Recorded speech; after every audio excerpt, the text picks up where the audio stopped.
Harish Rao SIT విచారణపై స్పందించారు Congress MLC Addanki Dayakar. Harish తీరు తప్పు చేస్తాం, విచారణ మాత్రం చేయొద్దు అన్నట్టుందని సెటైర్ వేశారు. హరీష్ రావే డైవర్షన్ పాలిటిక్స్ చేస్తున్నారని మండిపడ్డారాయన. హరీష్ రావు సిట్ విచారణకు బాధితుడిగా వెళ్లారో బాధ్యునిగా వెళ్లారో హరీష్ రావే తేల్చుకోవాలంటున్న అద్దంకి దయాకర్తో మా ప్రతినిధి రాకేష్ ఫేస్ టు ఫేస్. డైవర్షన్లో భాగంగానే తనకు సిట్ నోటీసులు ఇచ్చిందంటూ ఆరోపించారు హరీష్ రావు. అయితే నిజంగా ఇది డైవర్షనా లేక నిజంగానే సిట్ దర్యాప్తు చేస్తుందా లేకుంటే పొలిటికల్ మైలేజ్ కోసం ఏమైనా కాంగ్రెస్ ప్రయత్నం చేస్తుందా? ఈ అంశాలపై మనతో మాట్లాడడానికి ఎమ్మెల్సీ అద్దంకి దయాకర్ ఉన్నారు. మీరు చెప్పండి, గతంలో కేటీఆర్కు నోటీసులు ఇచ్చారు, దాదాపుగా వారం పాటు రోజు కూడా విచారణ జరిపించారు, పక్కకు పెట్టారు. అంతకుముందుకు సంబంధించి కాళేశ్వరం విషయంలో కూడా విచారణ జరిపించారు, ఫైనల్గా సిబిఐకి అప్పగించారు. అసలు ఈ మొత్తం కేసులు అన్నీ కూడా పొలిటికల్ మైలేజ్ కోసం, పొలిటికల్ డైవర్షన్ కోసం ఏమైనా చేస్తుందా కాంగ్రెస్ పార్టీ అనే విమర్శ ఉంది. ఇప్పుడు మీరు చేసిన తప్పులను, మీ డిటెన్షన్ను అడ్డుకోవడానికి మీరేమైనా డైవర్ట్ టాక్టిక్స్ చేస్తురా అని నేను హరీష్ రావుని అడుగుతున్నా. తప్పులు చేయడం మీ వంతే, మాకు విచారణ వద్దని చెప్పడం కూడా మీ వంతేనా? తప్పు చేయకపోతే హరీష్ రావుకి ఎందుకు వస్తుంది? ఇంతమంది మంత్రులు ఉన్నారు కదా, గినకే ఎందుకు నోటీస్ వస్తుంది? ఏం అవసరం ఏమున్నది?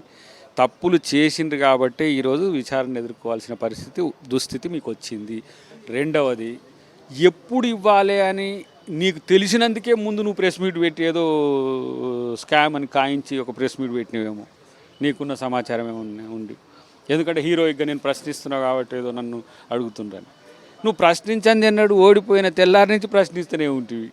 మరి ఓడిపోయిన తెల్లారి నుంచి నీ మీద నోటీసులు ఇవ్వచ్చు కదా. నోటీసులు ఎందుకు? అరెస్ట్లే చేయవచ్చు కదా. ఇప్పుడు ఒకవేళ మీలాగా చేసే తీరుగుంటే, ఇప్పుడు మీరు రేవంత్ రెడ్డి గారిని చేసినట్టు, కోదండరామ్ గారిని చేసినట్టు, మందకృష్ణ గారిని చేసినట్టు, లేకపోతే మమ్మల్ని చేసినట్టు విచారణ పక్కన పెట్టు, పట్టుకొని ఆడ కేసు పెట్టి ఆ నుంచి తీసుకుపోయి జైల్లో పెట్టింది కదా. మీలాగా మేము చేయాలంటే ఎక్కడ ఉంటే అక్కడ అరెస్ట్ చేసి తీసుకుపోవచ్చు. ఎందుకు చేయలేరు రేవంత్ రెడ్డి గారు? ఆయన దగ్గరే హోంశాఖ కూడా ఉంది కదా, ఇంకో ఎవరినో పురమాయించుడు కూడా అక్కర్లేదు కదా. కాబట్టి వీళ్ళు చేసిన తప్పులకు వాళ్ళ జీవితకాల అనుభవం ఉన్నది. ఇదొక్కటి విచారణ ఎదుర్కోవడమే కాదు, మీరు చేసిన తప్పులకు నిరంతర మీకు నోటీసులు వచ్చే అవకాశం కూడా భవిష్యత్తులో లేకపోలేదు. కిషన్ రెడ్డికి లేఖ రాశారు, బొగ్గు కుంభకోణం జరిగింది, దీనిపైన విచారణ జరిపించాలి, సీఎం రేవంత్ రెడ్డి ఫ్యామిలీ ఉంది, కాంగ్రెస్ పెద్దలు కూడా ఇందులో ఇన్వాల్వ్ అయ్యి ఉన్నారని చేశారు. ఈ ఆరోపణలు ఏమైనా కప్పిపుచ్చేందుకు ఈ ప్రయత్నం ఏమైనా జరుగుతుందో సిట్టు వ్యవహారం అంతా? ఇప్పుడు ఈ సిట్టు విచారణ ముందు హరీష్ రావును పంపిస్తే వాళ్ళేదో విచారణ చేస్తే దీనికి ఎట్లా అడ్డమవుతుంది?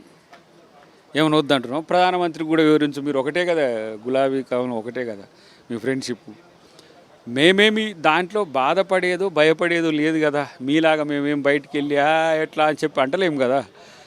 మీరు ఒక ప్రాపగండా కోసం చేసే ప్రయత్నాల్లో భాగంగా ఇలాంటివన్నీ మీరు తప్పించుకోవడానికి చేసుకుంటూ చేసిన తప్పులన్నీ పక్కన పోయి శుద్ధపూసలు లెక్క మాట్లాడుకుంటూ మీరు చేసే ప్రయత్నాల్ని తెలంగాణ ప్రజలు, తెలుగు ప్రజలు ఎందుకు నమ్మాలి? మొత్తానికైతే హరీష్ రావు సిట్టు విషయంలో అద్దంకి దయాకర్ అయితే తీవ్ర అసహనం వ్యక్తం చేస్తున్నారు. ముఖ్యంగా హరీష్ రావు బాధితునిగా పోతున్నాడు తేల్చాలంటూ కూడా సవాల్ విసురుస్తున్నారు. కెమెరా పర్సన్ క్రాంతితో రాకేష్ రెడ్డి, సాక్షి న్యూస్, హైదరాబాద్.